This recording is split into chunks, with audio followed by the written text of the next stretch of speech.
In scriptures, the human body is often referred to as the temple of God. Yet, it is quite an uncommon privilege for any soul to attain this sacred abode that houses the divine, as it is truly a blessing to be reborn as a human being.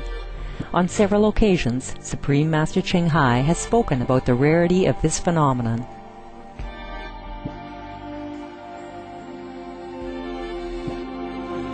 To be reincarnated in the human world is hard. You have to have enough human quality. You have to have affinity with the parents, yeah, and with the society, with the people around which you were born. And very difficult. To be a human, you need some merit. You have done something good in the past in order to be able, yeah, to be able to pick a human birth. As a living temple of God, the human body is fully equipped with miraculous wonders that can be awakened in those who are spiritually conscious and have complete faith in the Creator of all life.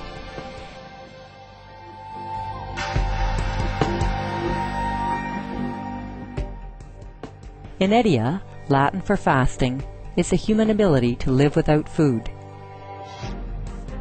Since time immemorial, there have always been individuals who can sustain themselves on prana, or the vital life force.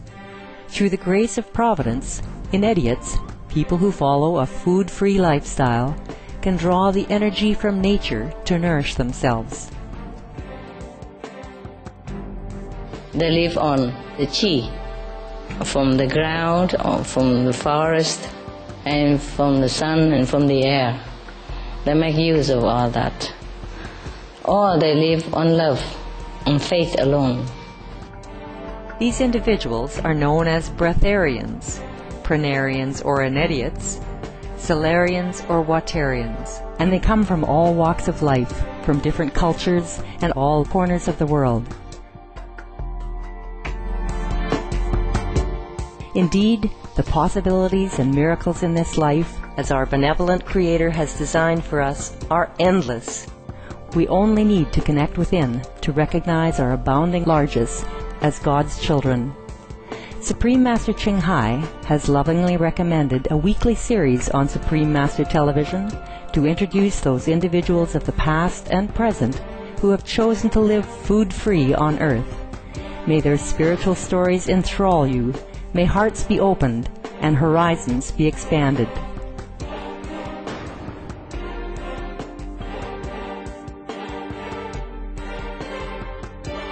We now invite you to join us for part 1 of our 4-part program entitled Eliot Ben Yisrael, Breatharianism for a Working Person, on Between Master and Disciples.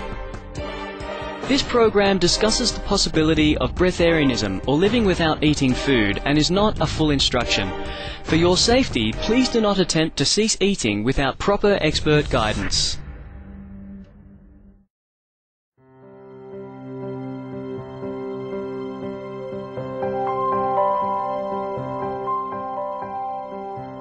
Hello, enlightened viewers. Thank you for joining us as we return once again to Ohio, USA to speak with Eliot Ben Yisrael, who will give us a little more insight into the first days of his lifestyle as a breatharian. On our last episode, Eliot shared with our Supreme Master Television correspondent a new phrase which he had coined when talking about breatharianism.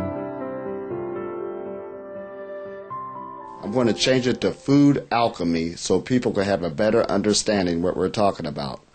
This is a science, so you're actually dealing with the alchemy of foods.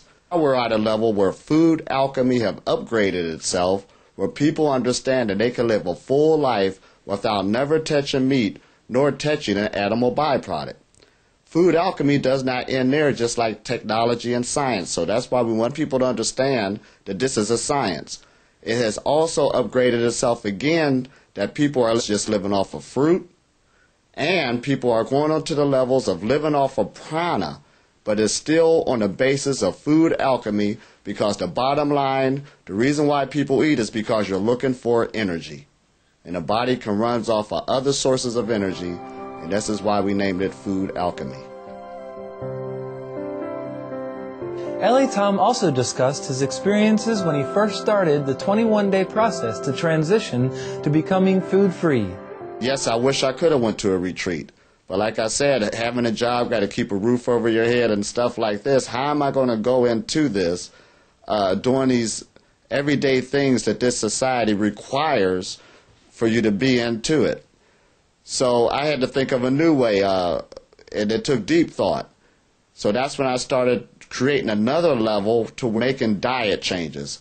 You know, I went from the veganism to the live and raw foods to the juicing, taking those levels, still doing my duties and work. And even on those levels, there's healing crises. There's times where you be tired, just still eating, going to those levels till the body get used to it. But when I seen when the body started getting used to it, that it can't keep going, then you just go further and further and further. What did you do when you were hungry during this 21-day process? How did you deal with it? Well, there's another term that I'm going to bring up to sound kind of new. What breatharian is also not only food alchemy that I said, so you could deal with the scientific, the energies you put in your body has an effect on how you're operating. But breatharianism is also a prolonged meditation. It goes hand in hand with meditation because that's what it is. Sort of like when you're in a meditative state, you're not sitting there eating popcorn. You follow me? So basically you're taking your life, you're not just in a sitting position of meditation now, you're basically doing things, walking through life, and when different things are taking place, stresses in the body, now your mind is challenging it. So it's going to another level. You find out that you don't get hungry. When the body starts growling and stuff like that, that is toxicity moving, and actually the intestines is trying to rid that out of the body. That's all the body's going through. You start realizing this. You start going into a higher level of self-realization. So that's why when I got to earlier about conscious tasting that a lot of breatharians do, they understand they can do that because it's not hunger. The body's going to get rid of it, but now their mind got so strong they can actually lead the toxicity out the body compared to the other person who, when you first get into these stages, is saturated there. You're looking at it as hunger. Let me go get something else because it stops. Well, of course it stopped because as soon as you put something in the body, the detoxification process stopped. So actually the pain that we feel is not the pain for food? It's not the pain for food at all. It's nothing but the intestines start moving and get rid of the toxicity. That's all it is. Those people who fast often will find out once they get past the third day, hunger pains stop. You get to the seventh day, a lot of major toxicities within the body have purged themselves out, and you're not hungry. Usually when you eat, your mind goes off like that, it's because of conditioning and emotional imbalances. Is that the same with drinking, absorbing liquid? Yes, because the liquids, the more toxicity you have in your body, the more you should drink. Of course, drinking water will help detoxify the body, or the juice fast and stuff like that. That's what it's doing. The liquid is just another, sort of like what I talked about last time about the apple. It's nothing but molecules put together. But the thickness of the apple, the molecules are just moving a lot more slowly. When you get the apple juice, it's the same molecules, but the behavior of the atoms changed, and the molecules are just moving a lot faster. That's what made the solid into a liquid. So we get into breatharianism, there is a vibration of an apple that you cannot see. And they have machines now, like the harmonic translator is one of them. That is a machine where you can put your finger, put your hair into it. It'll tell you everything that's going on with the body. And they do have now, when you research the harmonic translators, you can give a person a herb through an email because it's nothing more than a vibration. And they also have drugs and everything else. I dealt in the school one time where they was given those classes where they give kids drugs to cool them down. They went from the medication and the pill, and now they're giving them the lights. So we're already on a level of vibration. The thought can start feeding the body if a person allows it to and start paying more conscious attention. He also addressed an important level that has a significant impact on a person who is going through the initial stages of becoming food-free. There's a level you get to when you understand that the body can live off of more prana, and it's called conscious tasting. Now I want to bring this in.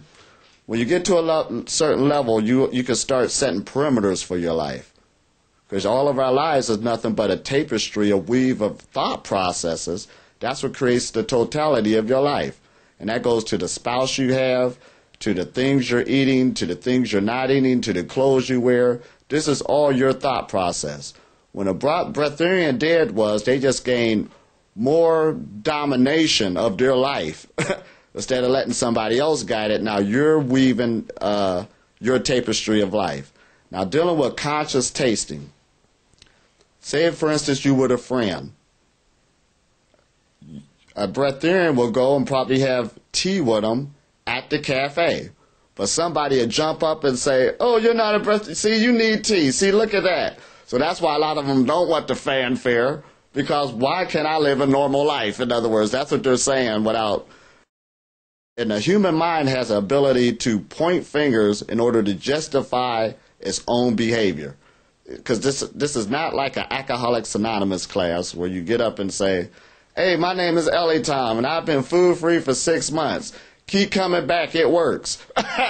So you don't want to get into that cycle. That's why a lot of breatharians don't come out, because they still want to live the perimeters that they're set for their life, but they did take their life to another level to where they have more time, more tapestry, and they are reaping the benefits, and all they're doing is just try to show it to the rest of the flock so they could pull themselves upward also. So it could go into, what? Stopping global warming. That's going to give us more time on the planet.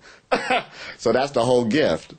So there we are right there on being normal, to go into another circumstance, dealing with our spiritual walk.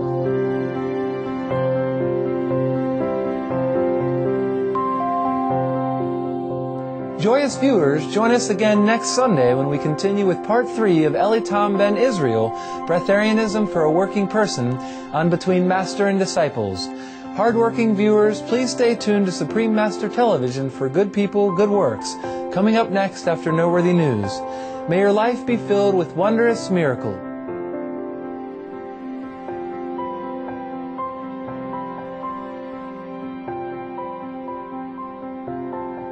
For more details, please visit www.suprememastertv.com/BMD.